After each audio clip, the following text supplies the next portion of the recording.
Hello student, मैं आपके लिए आज इलेक्ट्रोकेमिस्ट्री का फर्स्ट लेक्चर एक्सप्लेन कर रहा हूँ।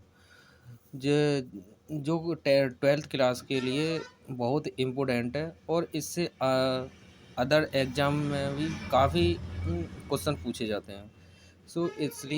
सो आपके लिए बहुत हेल्पफुल और बेस्ट रहेगा। ठीक है, तो इलेक्ट्रोकेमिस्ट्री का इंट्रोडक्शन पर तो देखते हैं। हमारे चारों ओर पाए जाने वाले विभिन्न पदार्थ में से कुछ सदैव विद्युत के चालक होते हैं और कुछ विशिष्ट परिस्थितियों में विद्युत का चालन करते हैं, जबकि कुछ विद्युत का चालन नहीं करते।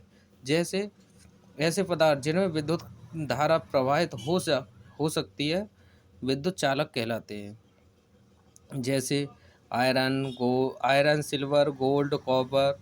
तो ठीक है, और जैसे और अम्ल होते हैं, क्षार होते हैं तथा लवण के जली विलयन में भी विद्युत धारा एक्सप्लेन हो जाती है। ठीक है, तो जबकि वे पदार्थ जो अपने में से विद्युत धारा को प्रवाहित नहीं होने देते उन्हें कुचालक या नन मेटल कहते हैं। जैसे शुद्ध जल है, तो देखो शुद्ध जल है ये कभी भी इलेक्ट्रिक का फॉलो नहीं करता।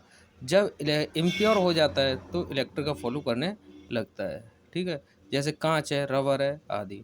ठीक है, इस टाइप के जो सब्सटेंस होते हैं वो कभी इलेक्ट्रिक का फॉलो नहीं करते। ठीक है, कोई भी पदार्थ विद्युत धारा का चालन तभी कर सकता है जब उसमें कुछ परिस्थितियां होती हैं, जैसे इनमें आवेश वाहक उपस्थित हों। आवेश वाहक का मतलब चार्ज ले जाने वाले जिन्हें कहते हैं इलेक्ट्रॉन। तो आवेश वाहक को एक स्थान से दूसरे स्थान तक ले जाने वाला बल भी उपस्थित होना चाहिए। ठीक है, अगर ये बल उपस्थित नहीं है तो विद्युत धारा प्रवाहित नहीं होगी। अगला नेक्स्ट है, तो विद्युत चालकों के प्रकार। विद्युत चालक मुख्यतः दो प्रकार के होते हैं। नंबर एक, धात्विक चालक, जिन्हें मेटलिक कंडक्टर भी कहते हैं। तो ये वे चालक पदार्थ जो कोई भी रासायनिक परिवर्तन किए बिना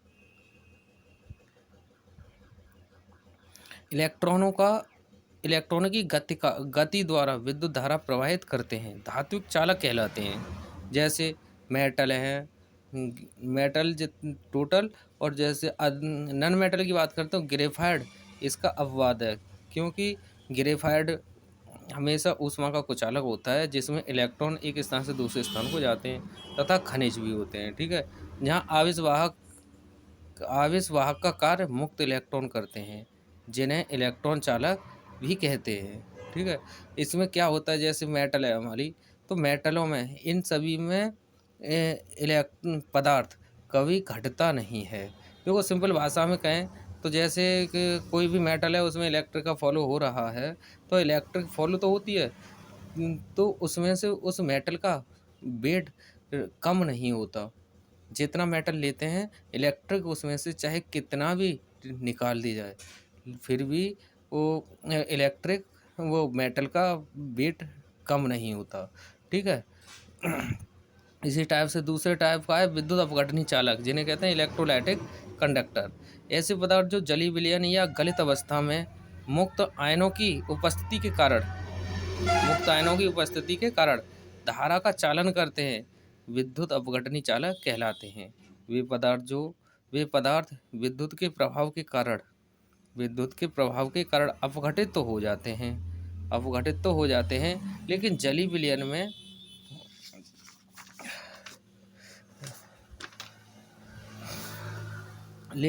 विलयन में वियोजन के आधार पर